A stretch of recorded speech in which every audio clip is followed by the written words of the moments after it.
since it's been forever since I last made a video, I thought that I would do a bit of an update and tell you about some books that I've really enjoyed in the last few months. Okay.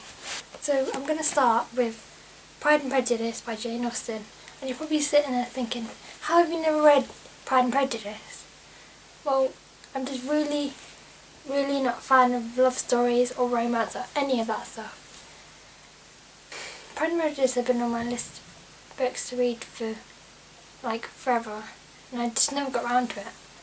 And then I started watching the Lizzie Bennet Diaries, and if you haven't heard of the Lizzie Bennet Diaries, they're a YouTube adaptation of Pride and Prejudice, and they're so good. And if you haven't seen them, I'm going to put a link because you need to watch them. And Darcy's just been introduced and it's just got really good. But yeah, back to the book. So the first half, I didn't like it that much. There's so many annoying characters, seriously. Lydia, Mr. Collins, oh, they're so annoying. And then it gets to the part where Darcy gives Lizzie the letter, and from then it got so readable. I really wanted them to be together, and I really wanted Bing and Jane to be together. There's definitely a reason why this book is a classic. And also, I think it's kind of crazy how a book that was written basically 200 years ago, it's 200 years next January, can still be finding like new audiences and new people who love it. It's just kind of crazy. So the next books are classics as well, and they are 1984 and Animal Farm by George Orwell. And also, look how great these covers are. They're so pretty. Yeah, I loved both of these books. 1984 is a dystopian, and it was written in, I think, about 1949. And it was Orwell's imagining of what life would be like in 1984.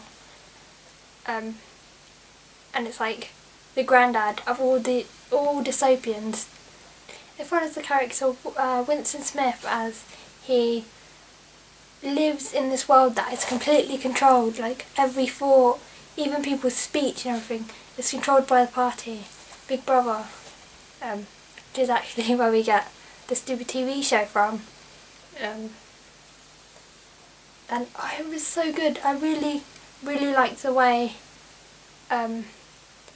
like the media was controlled, like how the party would tell them this, and then they would rewrite the history and all the newspapers and all the books and everything to fit their version of history. I just thought that was so interesting.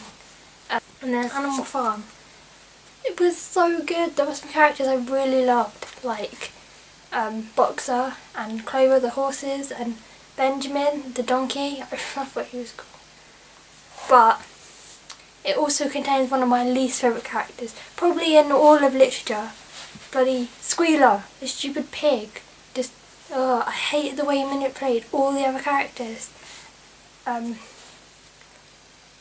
Like, I hated him so much. At points I wanted to throw the book across the room, and there's only one other bloody character that's made me want to do that, and that was flipping Umbridge, bloody Harry Potter 5. Seriously, I can't read that book because I just want to throw it, and it's massive.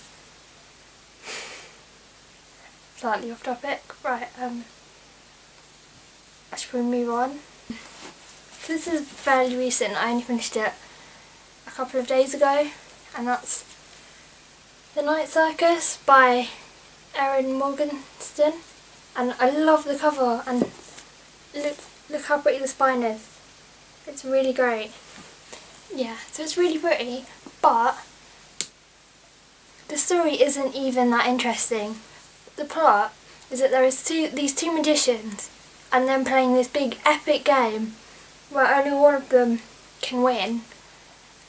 And the blurb says all this stuff about like something like two magicians in this epic duel. No, they barely make moves. The storytelling is actually amazing. I loved the way the story is told. I loved the descriptions of the circus, but it was average.